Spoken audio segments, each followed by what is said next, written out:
अस्सलाम वालेकुम। ये वीडियो मेरे पूरे पाकिस्तान के बहनों और भाइयों के लिए है।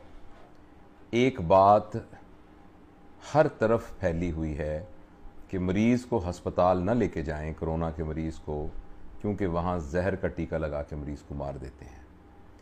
मैं कभी भी सख्त अल्फाज इस्तेमाल नहीं करता, लेकिन मेरे प्यारे भाइयों और बहनों, खुदा के लिए इस जहालत से हमें निकलना चाहिए।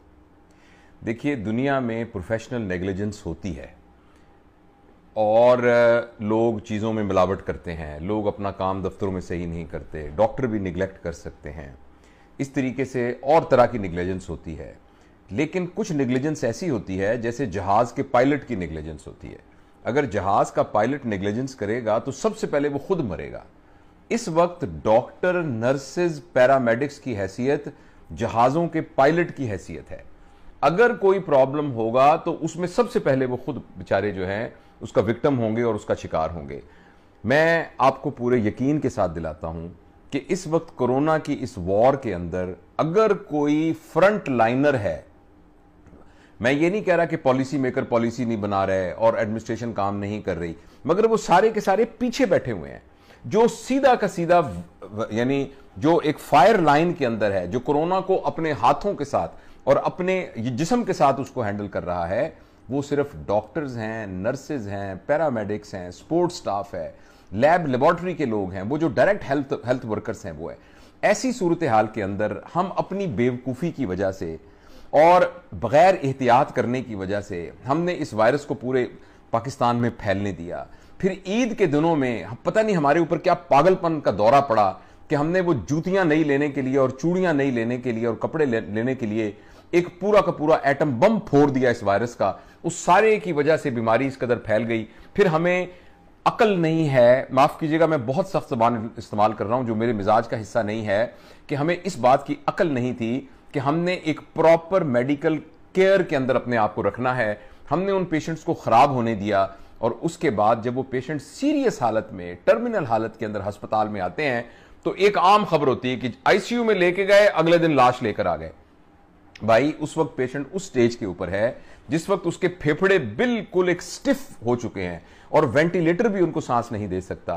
तो ऐसी सूरत के अंदर जो ये आजकल वाकयात हो रहे हैं कि डॉक्टर जहर का टीका लगा रहे हैं, देखिए, अगर आपने डॉक्टरों के साथ, पैरामेडिक्स के साथ, नर्सेस के साथ और तुम्हारे उन तमाम बहन भाइयों के साथ जो अपनी जान की परवाह किए बगैर फ्रंट लाइन के ऊपर इनकी केयर कर रहे हैं, अगर उनके साथ हमने इस तरीके का सलूक किया तो ये इसके बहुत ये अच्छे नतीजे इसके नहीं निकलेंगे, क्योंकि वो बेचारे अपना दिल छोड़ देंगे। आप यकीन करें, मैं चूंकि डॉक्टर हूं, जितनी भी वार्ड्स हैं, हर वार्ड के अंदर 8-8, 10 डॉक्टर बेचारों को कोरोना हुआ है। वो कोरोना कहां से हुआ है? अगर वो भी चुप करके घर में बैठ जाते तो उनको कोरोना ना होता। वो चूंकि अपनी जान को सामने रखकर उसकी परवाह किए बगैर फ्रंट लाइन के अंदर हमारे बहनों भाइयों की खिदमत कर रहे हैं और इस खिदमत करने की उनको तनख्वाह मिलती है। ये उनका फर्ज है, ये उनकी जिम्मेदारी है। लेकिन आप जरूर इस बात को सोचिए कि जहां अपना अजीज अपने बाप को हाथ लगाने को तैयार नहीं है, अपनी मां को हाथ लगाने को तैयार नहीं है, उसके जनाजे में शिरकत करने को तैयार नहीं है, ऐसी सूरत के अंदर ये लोग आपके ख्याल में सिर्फ तनख्वाह के लिए वहां काम कर रहे हैं? आपके ख्याल में सिर्फ जो तनख्वाह मिलती है उसी की खातिर मजबूरी में ये काम कर रहे हैं? ये जब तक दिल के अंदर जज्बा ना हो, जब तक वो सारे के सारे अहद जो उन्होंने इंसानियत की खिदमत के लिए किए गए हैं वो उनके अंदर ना हो, कोई भी शख्स अपनी जान को हथेली में रखकर इस तरीके से इन मरीजों का इलाज नहीं कर सकता। मैं आपसे गुजारिश करता हूं कि इस क्राइसिस के ज़माने में और इस शदीद एमरजेंसी के ज़माने में हमें मेडिकल, पैरामेडिक्स, नर्सेज और सपोर्ट स्टाफ की मदद करनी है। खुदा के लिए इस तरह की बातें मत फैलाइए, इस तरह की वीडियोस मत फैलाइए जिसके अंदर यह कि एक मरीज मर गया और लोगों ने शीशे तोड़ दिए। भाई, हम वो सारे लोग हैं जो सारी जिंदगी ये कहते रहते हैं कि जिंदगी मौत अल्लाह के हाथ में है, मौत का वक्त मुकर्रर है।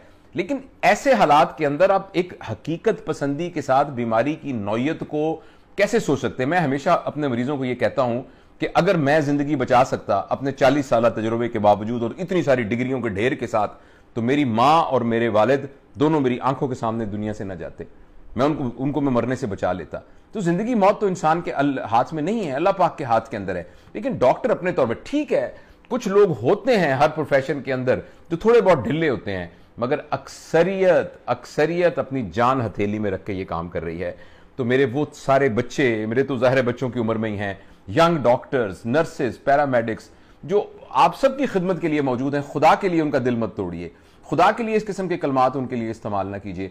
खुदा ना, और हम इस वक्त तो वक्त है कि एज अ नेशन हमें यूनाइट होना है।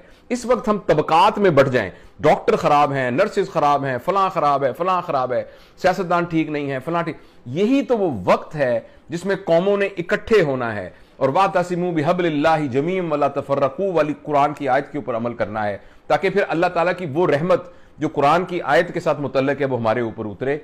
यही तो वक्त है जो इकट्ठा होना है। खुदा के लिए इस तरह की गलत बातें मत फैलाइए, और जो एसओपीज बताई जा रही हैं, और खुदा के लिए मैं आपके सामने हाथ जोड़ता हूं, मेहरबानी करके घरों में बैठिए, खुदा के लिए टिक जाइए, खुदा के लिए अभी शॉपिंग वगैरह छोड़ दीजिए, खुदा के लिए अभी बाजारों में उस तरीके से ना फिरिए, थोड़ी देर के लिए सब्र कर लीजिए, तो इंशाअल्लाह आप देखेंगे कि हम इस बीमारी पर काबू पा लेंगे।